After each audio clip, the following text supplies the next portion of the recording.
down by Atlas, and the problem is they come through the back.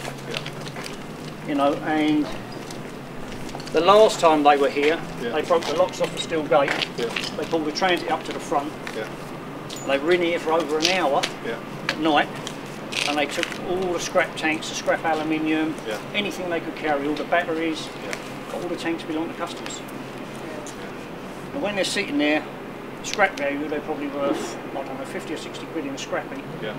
But for me to replace one, they're thousands. Absolute thousands. And that is the problem. It's all because they're taking down the scrap yards. Yeah. So now we've had CCTV put in, we have to leave the lights on at night. We've had to redo the locks. You know, you're forever building the fence higher and higher and higher. But what do you do? Minister, down here in West Thurrock, what are your impressions?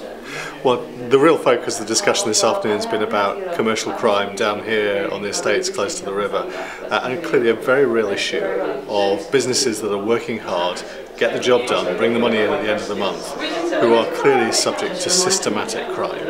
And that's something that has to be addressed. It has to be addressed first of all by the local police, by the Police and Crime Commissioner, hopefully the new Conservative Police and Crime Commissioner next week.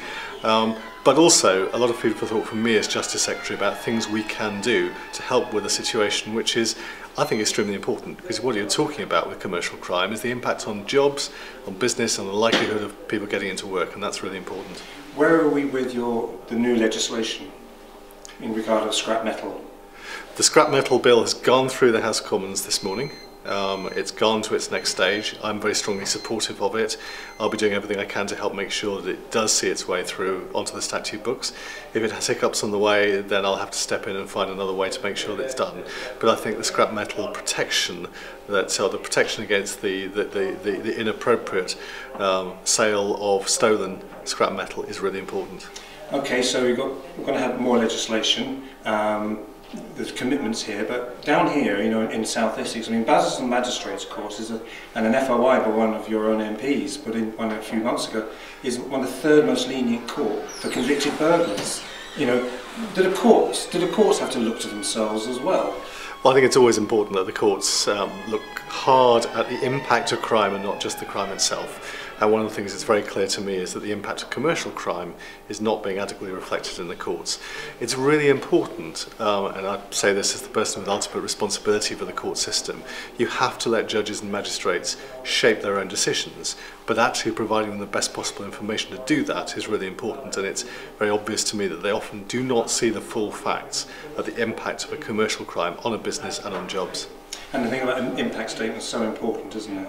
Well, one of the things that I've taken from the conversation today in Thurrock is that actually looking at whether we can have commercial impact statements, we've already introduced victim impact statements so the courts can take a long, hard look at the impact of a crime, the burglary on an individual, for example.